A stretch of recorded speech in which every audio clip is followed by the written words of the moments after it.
માં શૈલપુત્રી, જેમના નામમાં બે વસ્તુ જોવા મળે છે, શૈલ અને પુત્રી. શૈલનો મતલબ થાય છે પર્વત અને પુત્રીનો મતલબ દીકરી, પર્વતની પુત્રી. અને માતાનું આ સ્વરૂપ જે હમણાં જ જન્મી હોય તેવું છે. આ અવતારની તુલના નવજાત શિશુ સાથે કરી શકાય, જે હમણાં જ જન્મ્યું હોય. અને જ્યારે બાળક જન્મે છે ત્યારે તે તેના નામે નથી ઓળખાતું, તેના માતા પિતાના નામે ઓળખાય છે. એટલે માતાના આ સ્વરૂપમાં એમનું નામ નથી, તે પોતાના પિતાના નામથી ઓળખાય છે. અને જો તેનું સ્વરૂપ જુઓ તો માતાના 2 હાથ જોવા મળશે. આમ તો માતાના 4 કે 8 હાથ જોવા મળતા હોય છે. અષ્ટભુજા અથવા 18 ભુજાવાળી જોવા મળતી હોય છે.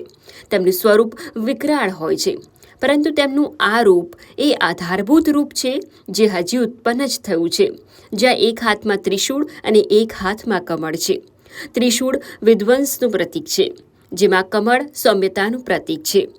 જેવી રીતે બાળકમાં ઘણા પોટેન્શિયલ હોય છે કે મોટા થઈને શું કરવું છે, તેવી જ રીતે મા દુર્ગાના શૈલપુત્રી સ્વરૂપમાં પણ ઘણું પોટેન્શિયલ છે.